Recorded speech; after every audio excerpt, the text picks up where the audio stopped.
Welcome back to In Focus Kentucky. On this episode, we're focusing on the dark world of human trafficking and the concerns that it poses in the state of Kentucky. And joining me now is founder of Refuge for Women, Ked Frank, the president and founder. Thanks so much for joining us here on In Focus Kentucky. Thanks for having me. Thank you. You bet. And talk with us about your organization. What exactly is Refuge for Women? Yeah, we started back in 2009 right here in central Kentucky. And what we realized years ago was that there is a shortage of safe places for women that are survivors of sex trafficking and sexual exploitation. It's one thing to find them, identify them, but the reality of housing them and working with them 24/7, we just started realizing there was not enough safe places for them to go. And so I was working at a church here in central Kentucky and had an opportunity to encounter some women that wanted a safe place to go. We didn't have any place. And just my wife and I felt led to get the first of several houses going that they could come and heal and just start over and feel safe. And talk about, in your opinion, how big of an issue is human trafficking in this state? Well, one of the things that we realize is that it is here in Kentucky, but because now we've opened up safe houses across the country, it's an issue that even just last week alone, we've gotten 10 applications just last week from women in about 6 different states wanting to be able to get away from their communities, be able to start over and come into one of our programs and stuff. So I think because I'm in it day in and day out, it seems like this is going on constantly everywhere, but it is an issue. And just as you heard the sergeant say as well too, that I mean, this is something that these big events that go on in Kentucky here, you see crime increase because of the influx of the amount of people that are coming into the communities, but prostitution is something that's happening day in and day out, online, on the streets, and so it's an issue we want to be attuned to.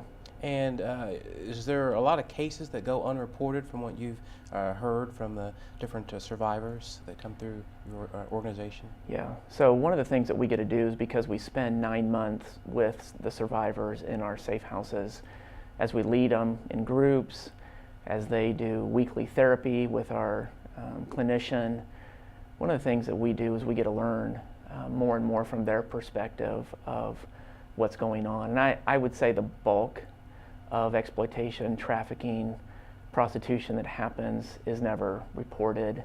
The police may or may not actually encounter it, but as we learn from them, this kind of stuff is going on constantly. And for the majority of them, it started when they were 14, 15, 16 years old, and maybe has been going on for 5 or 10 years, and it just continued to get worse and worse. The violence continued to get worse, the drugs continue to get worse, them seeing traumatic things that happen lead them to the point of saying, I need to get out of this, or I may never see my kids again, I may not survive this. Maybe they have an overdose and they say, today's the day I'm going to call and get help. And so it's going on constantly. Now, can you explain the phases that women go through to gain the healing from abuse? Yeah. So when a woman comes into our program, it may take 7 to 14 days for her to actually come into one of our houses. And so we have an open house here in central Kentucky. We have one in Chicago. We have an open house in Las Vegas. We have one outside of Dallas, Texas. One of the things that we try to do right off the bat is we'd rather them go to a community that they're not familiar with. They can start over. They don't know where the problems are at, problems don't know where they're at, and they can just start over and begin a new life. And so when they come into our house, I mean, if they've been being trafficked for 5 years, 10 years, if they've been on the streets for 20 or more years, one of the first things that we start to realize is just 3 meals a day, a roof over their head, and just the opportunity for them to feel safe. They may not have felt safe for a long, long time, if ever. Starting to rebuild relationships. And so the first 6 months that they're with us, it's all about the healing of the heart, starting to address some of the trauma that they've been through. And for many of them, it's a lot. Some of that trauma they may never have shared with anybody. We've had that happen often. They say, I'm going to tell you something I've never told anybody that happened in my life when I was 8 years old or 9 or 10 years old. And so they'll start opening up, start just uncovering some of the pain. That's the first 6 months. And then after that, what we try to do is start talking about, what do you want to do? If you don't have to do what you've been doing, and you can start pursuing things in life that you'd rather be pursuing, what is that? So the opportunity to just start dreaming again. I want to go back to school. I want to get my GED. I want to start just working towards getting my own apartment and paying my own bills and not needing somebody else to take care of that for me, but actually start doing this adult thing now that I'm 30 years old. I want to start paying my own bills and being responsible. And so they graduate in 9 months. Some of them may not be fully ready to launch out after 9 months, and so we allow them to stay even an extra 3 months if they need to stay under our care. So we try to individualize it. We only put 6 women per home, and what that does is allow us to individualize each one of their journeys and really provide the services that they specifically need based on their situations, and not just kind of, sort of a prototype for everybody. And talk about, you obviously leading the organization, the founder and creator of Refuge for Women. How do you rate success with the different survivors that you have inside the different shelters? Yeah, it can be a little tricky. What is a successful resident? It's really empowering them to be able to fulfill and pursue the things that they want to pursue. So maybe what they determine to be success may be a little bit different than what I would want, but it doesn't matter what I want. It's that this is their journey, this is their life. We're providing the space for them to come in and feel safe and be able to start gathering what they would rather be doing and stuff. And so our hopes is that by the time they leave Refuge, that they've got a plan in place as to what they're going to do for employment, education, that they've got a safe place, a safe next step to be able to pursue. Our hope is that they've got employment. And so again, we're working with local employers here, trying to find, positive environments that they can step into. And so they do have things on their backgrounds, from prostitution charges to some of them have drug charges that are on their records. And so sometimes it can be a little tricky, with employment.